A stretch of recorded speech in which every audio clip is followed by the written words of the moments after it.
Hey morning guys, so आज वाला video is going to be only for them who really keeps interest on cars. So ये वाला video में आपको थोड़ा डिफरेंस मालूम लगेगा कि maintenance cost of a EV car versus a fuel combustion engine वाला car. So basically if I just give you in short, so I am selling my Taycan which was the best. मतलब इतना अच्छा car, I think this was the best ever car I have ever owned and I have ever driven. I would say it just drive so good. अगर आप कभी भी life में अगर पैसा कमाते हो, this is the car you should be getting Porsche Taycan, man. It's just bloody so good. Maintenance अगर हम बात करने जाए, बहुत लोगों को डर लगता है कि ईवी हमें नहीं खरीदना है, ईवी में बहुत खर्चा. भाई कोई भी खर्चा नहीं है. I am driving a Porsche, forget about like people who is driving an Nexon और may be Hyundai Ioniq or something, BYD or Tesla or whatever it is. This is a Porsche itself. So people by default they know if it's a Porsche or Lamborghini or a Ferrari, there are a lot of charges, lot of expense and all those stuff. I'm telling you absolutely I had zero charges. अगर आप warranty paid है, service package अगर लिया है या कुछ वैसे electric cars में कोई भी सर्विस नहीं लगता, तो मेरा कोई भी सर्विसेज नहीं है. Even they did the first it was somewhere around 15,000 kilometres, totally free था, कोई भी पैसा नहीं लगा. And the next is at 50,000 kilometres, तो नेक्स्ट 50,000 किलोमीटर होगा. सोचो एक भी पैसा मेंटेनेंस में खर्चा नहीं होता, फ्यूल में कोई पैसा खर्चा नहीं होता. जबकि जी वैगन में तेल भरने के लिए एक महीने में क्लोज टू 20,000 का तो ऑनली तेल ही हम भर देते हैं. 20,000 30,000 से ज़्यादा तेल ही जाता है. इसमें I just charge it in a month में भी 2 or 3 times full charge. I don't do even anything else. So maintenance पकड़ अगर जाएंगे ईवी में, कोई भी खर्चा नहीं है. तेल भाई भरना नहीं पड़ता. इलेक्ट्रिक है, एक बार चार्ज को तो क्लोज टू 400-500 किलोमीटर ऐसे ही चले जाता है. So it's just bloody so good. So now since I am selling this Taycan, because the main reason is like अगर मेरे पास और एक पार्किंग था, maybe I would have just gone and kept it. But the thing is I have this 2 parking, so either it can be like 2 cars or else just maybe 1 car, something like this. So अभी since Taycan is leaving, so मेरा कभी भी ये नहीं था कि I will be selling the Taycan. I had never actually decided, but since I started going to the track, I felt maybe we should move to something very powerful. क्योंकि Dubai में एक the thing is I actually wanted to go for a 911 GTS. But उसके बाद मैंने देखा कि अगर हम GTS लेते हैं, after that again maybe after few years if you are looking to buy maybe GT3 और GT3 RS और समथिंग लाइक दैट, उसके बाद मिलेगा भी नहीं. क्योंकि 2026 के बाद नेचुरली एस्पिरेटेड इंजन में भी वो या तो बंद कर देंगे या तो उसमें हाइब्रिड वाला मोटर लगा लेंगे. It's not going to be the same as it sounds right now. So that was one of the very big reasons to move out of Taycan. It's not like I hate Taycan or I am like bored. I am never ever bored with this car. It just drive so good and I'm actually going to lose a lot of stuff. ये car में जितने सारे चीज़ है 911 में कुछ भी नहीं है. If I just have to tell you a very small thing, I think I paid for this car Taycan. I had paid maybe somewhere around 1.3 crores. For GT3 RS I have to pay close to 4 crore ऐसे कुछ. And इसमें आपके पास सब कुछ है. Adaptive cruise control है, लेन assist है, automatic driving है. 911 में कुछ भी नहीं है, वो कुछ भी नहीं है. इसमें फ्रंट साइड में कैमराज है, फ्रंट साइड में सेंसर्स है, 360 डिग्री कैमरा है. 911 GT3 RS even after costing 4 crore, जो कि 3 times more than this, 4 times more than the price of this Taycan. उसमें ना 360 डिग्री कैमरा है, ना फ्रंट सेंसर्स है, ना फ्रंट साइड में कैमरा है, कुछ भी नहीं है. Because of course since it's a track car, so they have to keep the weights very down. So वो सब कुछ भी नहीं है. And on the top it has got a heads up display. Heads up display is massive. 911 में GT3 and GT3 turbo इसमें heads up display नहीं है. The biggest thing, massaging seats, man. Oh well, I love massaging seats. This car has the massaging seats, but again 911 doesn't come with massaging seats, तो कुछ भी नहीं है. very important thing, blind spot detection. ये car में blind spot detection automated है पूरा. अगर blind spot में कोई भी आता है, ऑटोमेटिकली लाइट जलना चालू हो जाता है. बहुत बारी automatically steers me back to the lane as well. तो blind spot detection, accident management, accidental braking, सब कुछ है. This car is like loaded, fucking loaded. मतलब आप कुछ भी वर्ल्ड में कोई भी फीचर पूछ लो, this car has it. If I'm allowed to just keep it the car for next 10 years maybe, I would just keep it. It just drives so good and कोई भी खर्चा नहीं है. एंड सारा फीचर्स लोडेड है. Blind spot detection है, HUD है, seat massaging है, ऑटोमेटिक ड्राइविंग है, ऑटोमेटिक लेन कंट्रोल है, एडेप्टिव क्रूज कंट्रोल है, 360 डिग्री कैमरा है. और क्या चाहिए भाई, क्या चाहिए. एंड ये सारा जो मैंने बोला, ये कोई भी चीज़ 911 GT3 सीरीज़ में है ही नहीं. Because they totally track focused, वो स्ट्रीट फोकस्ड है ही नहीं. उसमें ये कुछ भी नहीं है. ये कार में सब कुछ है, वो कार में कुछ भी नहीं है. That is basically it is. So basically आप 4 करोड़ दे रहे हो एक इंजन के लिए, जबकि आपका मतलब this one I think in India Taycan cost close to 2.5 crore, something like this. I had paid somewhere around 1.3 or 1.35 crores only. That is the only amount what I had paid, and now I'm selling it for close to 1 crore, a bit less than 1 crore, 95 or 96 lakh, something like this. But the thing is, man, I'm going to miss this car because this has got like everything whatever you need in your life. अगर आपको एक car चाहिए and if you really don't want to spend on anything, and this car is a head turner, कहीं भी जाओ लोग ऐसे करके देखेंगे, this car just looks so bloody good. It just looks so good. Expenses कुछ नहीं है, दिखता ज़बरदस्त है, फीचर्स लोडेड है. I don't think there is any other car what you can actually buy in this 2 or 2.5 crores range in India, I would say. Yes, Mercedes GLS आप ले सकते हो, but yes, that is all daddy's car. मतलब वो सब बड़े दिखते हैं, थोड़े मतलब aged के लिए ठीक है. If you are young and if you want energetic, if you need car which actually looks good, drives the best, I would say, you should be going for it. Porsche Taycan for 4S turbo, whatever your budget shoots in. This one is Porsche. This is like monster maniac in that track. आपने मेरा track का videos भी देखा होगा. It just drives so good. Now if we come to like selling part, so I had posted Dubai. अगर कोई Dubai से हो and watching this video, I can tell you exactly how you should be handling the sales process. So Dubai में, let me tell you, selling a used car is very difficult until unless it's a very limited edition car like GT3 RS or something like that.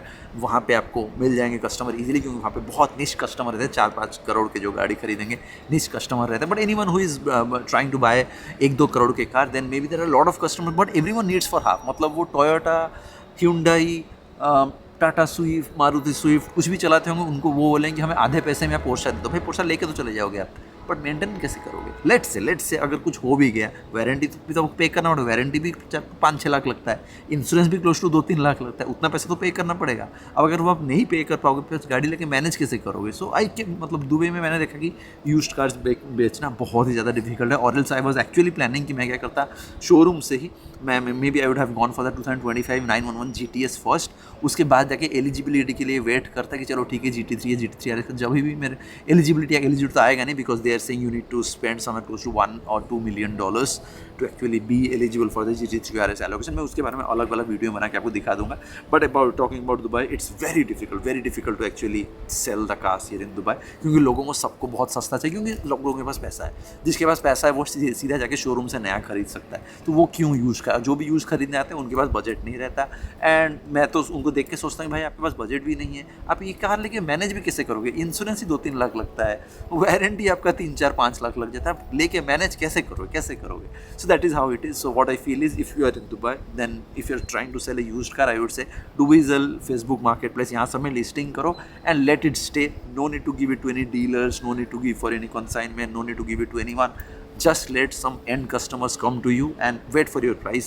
कोई ज़बरदस्ती नहीं. जैसे for example I had posted it for close to 1 crore. मैंने आराम से wait किया. मेरे को बहुत लोग फ़ोन किए कि हमें ये पैसे देंगे, वो पैसे देंगे.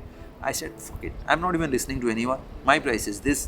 Until unless I'm getting this price, I'm gonna keep the car. I don't mind even if you don't have a parking. Maybe I will just keep it somewhere else. But yes, I'm not going to sell it for anything cheap, because this is not a car that I'm getting rid of. This is the car what I absolutely drive it every day. उल्टा मैं G-Wagon नहीं चलाता हूँ, इसके मैं चलाता हूँ.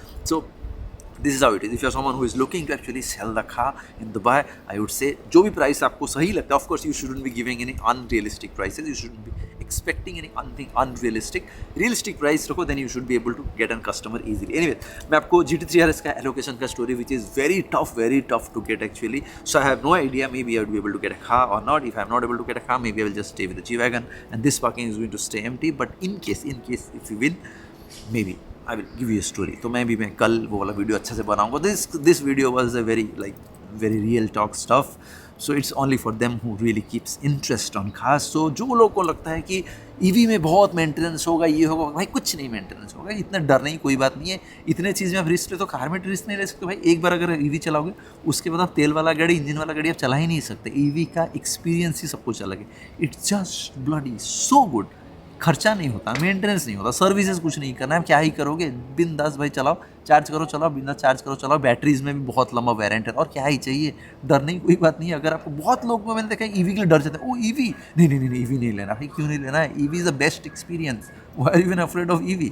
Anyways, मैं आपको कुछ एक्सपीरियंस बता देता हूँ. उस दिन मैंने कुछ शूट किया था, ये वाला वीडियो में ऐड करता हूँ. बहुत लोग आए थे एक्चुअली टाइकन देखने के लिए, बहुत सारा कॉमेडी हुआ था. मैं भी वो वाला वीडियोस को मैं ऐड कर देता हूँ. Go and watch it. Morning guys, time right now is 9:15 AM. अभी फटाफट अभी निकलना है. आज तो whole day I believe it's gonna be a very busy day.